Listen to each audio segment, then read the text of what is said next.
श्री केशव की हिंदू धर्म पर उत्तरोत्तर अधिकाधिक श्रद्धा। इस प्रकार अनेक स्थानों में श्री रामकृष्ण ने वार्तालाप के सिलसिले में श्री केशव चंद्र सेन को अनेक प्रकार के उपदेश दिए थे।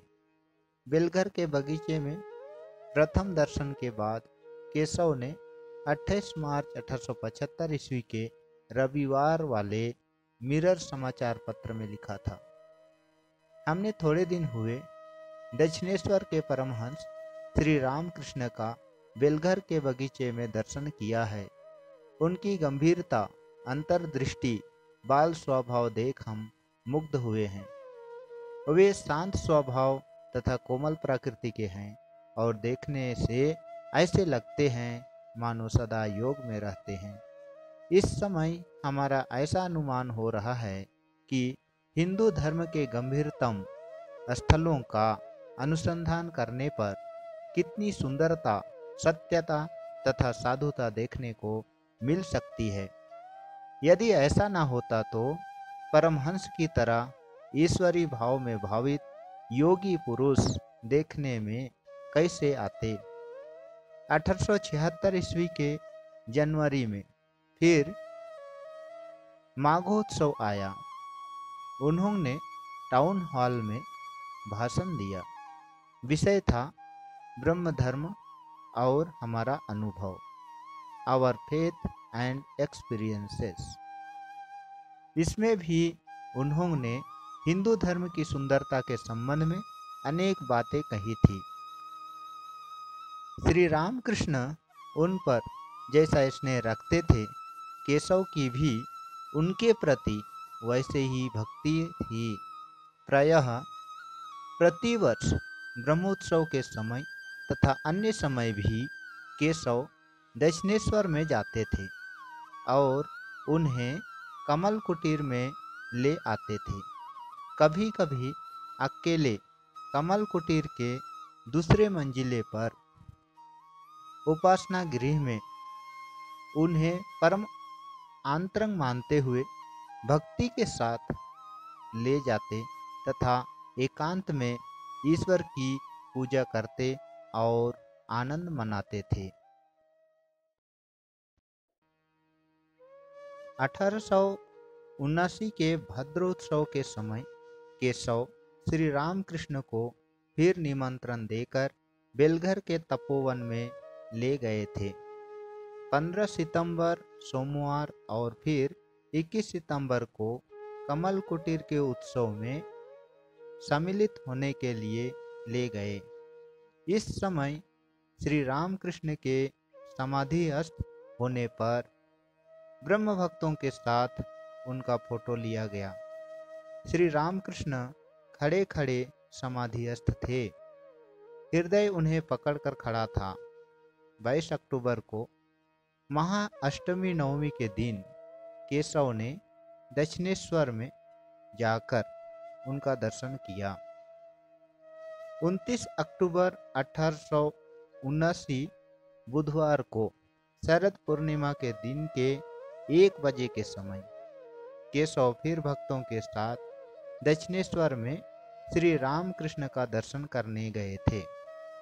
स्टीमर के साथ सजी सजाई एक बड़ी नौका, 6 अन्य नौकाएं और 2 छोटी नावें भी थी। करीब 80 भक्तगण थे। साथ में झंडा, फूल पत्ते, मृदंग, करताल, भेरी भी थे। हृदय अभ्यर्थना करके केशव को स्टीमर से उतार लाया। गाना गाते गाते गाने का मर्म इस प्रकार है। सूरधुनी के तट पर कौन हरि का नाम लेता है, संभवतः प्रेम देने वाले निताई आए हैं। ब्रह्म भक्तगण भी पंचवटी से कीर्तन करते करते उनके साथ आने लगे। सच्चिदानंद विग्रह रूपानंद घन उनके बीच में थे। श्री राम कृष्ण बीच बीच में समाधि मग्न हो रहे थे। इस दिन संध्या के बाद गंगा जी के घाट पर पूर्ण चंद्र के प्रकाश में केशव ने उपासना की थी। उपासना के बाद श्री रामकृष्ण कहने लगे, तुम सब बोलो, ब्रह्म आत्मा भगवान, ब्रह्म माया जीव जगत, भागवत भक्त भगवान। केशव आदि ब्रह्म भक्तगण उस चंद्र किरण में भगीरथी के तट पर एक स्वर से श्री रामकृष्ण के साथ साथ उन सब मंत्रों का भक्ति के साथ उच्चारण करने लगे।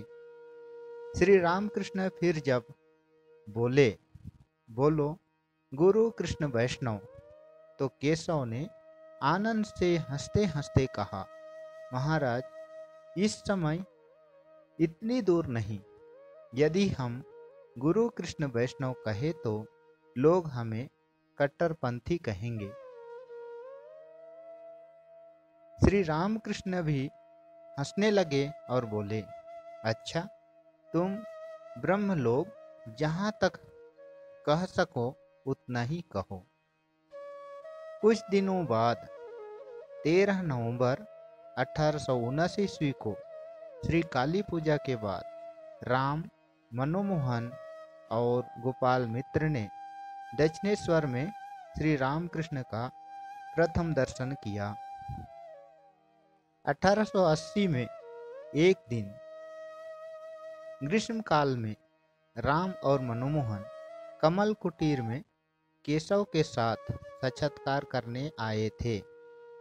उनकी यह जानने की प्रबल इच्छा हुई कि केशव बाबू की श्री रामकृष्ण के संबंध में क्या राय है। उन्होंने केशव बाबू से जब यह प्रश्न किया तो उन्होंने उत्तर दिया, दक्षिणेश्वर के परमहंस साधारण व्यक्ति नहीं है। इस समय पृथ्वी भर में इतना महान व्यक्ति दूसरा कोई नहीं है।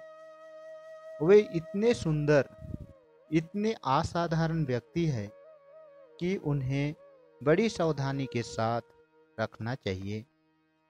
देखभाल न करने पर उनका शरीर अधिक टिक नहीं सकेगा।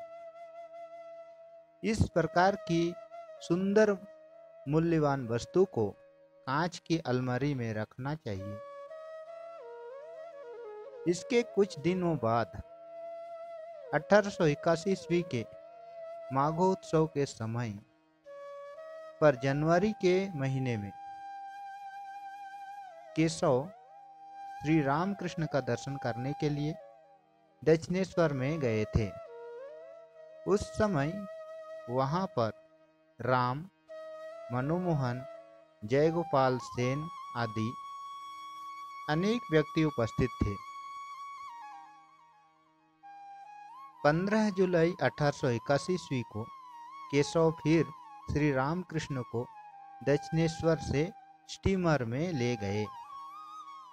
1881 के नवंबर मास में मनमोहन के मकान पर जिस समय श्री रामकृष्ण का शुभागमन तथा उत्सव हुआ था, उस समय भी आमंत्रित होकर केशव उत्सव में सम्मिलित हुए थे। श्री त्रैलोक्य आदि ने भजन गाया था।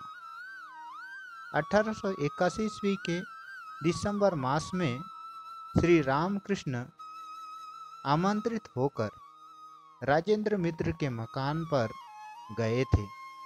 श्री केशव भी गए। यह मकान ठनठनिया के बेचू चटर्जी स्ट्रीट में है।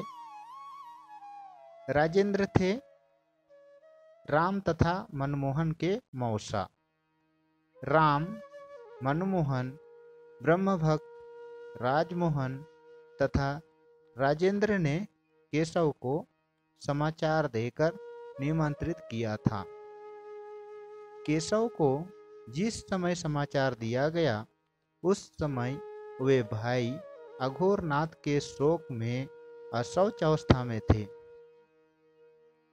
प्रचारक भाई अघोर ने 8 दिसंबर बृहस्पतिवार को लखनऊ शहर में देह त्याग किया था।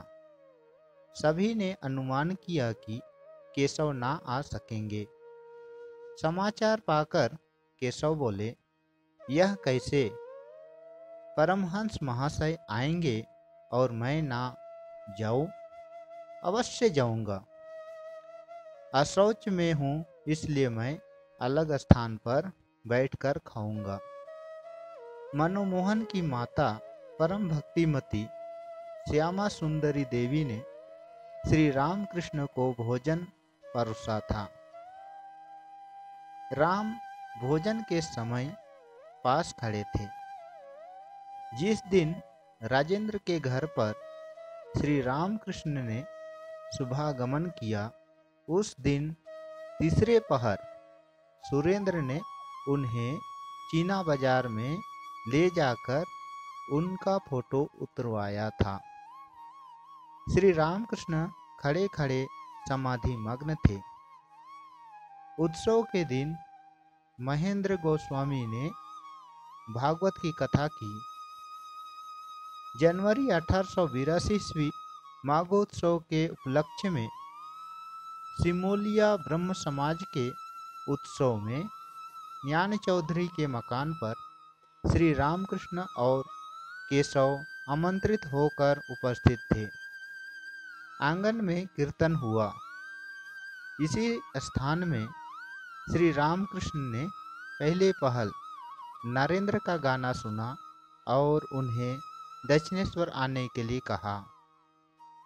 23 फरवरी 1882 ईस्वी बृहस्पतिवार को केशव ने दक्षिणेश्वर में भक्तों के साथ श्री रामकृष्ण का फिर से दर्शन किया। उनके साथ थे अमेरिकन पादरी जोसेफ कुक तथा कुमारी पिगाट। ब्रह्म भक्तों के साथ केशव ने श्री रामकृष्ण को स्टीमर पर बैठाया। कुक साहब ने श्री रामकृष्ण की समाधि स्थिति देखी थी। उस समय श्री नागेंद्र आदि जहाज में उपस्थित थे। उनके मुख से समस्त वार्ता सुन 10-15 दिन के अंदर मास्टर ने दक्षिणेश्वर में श्री रामकृष्ण का प्रथम दर्शन किया। 3 माह बाद अप्रैल माह में श्री रामकृष्ण कमल कुटीर में केशव को देखने आए। उसी का थोड़ा सा विवरण निम्नलिखित परिच्छेद में दिया गया है।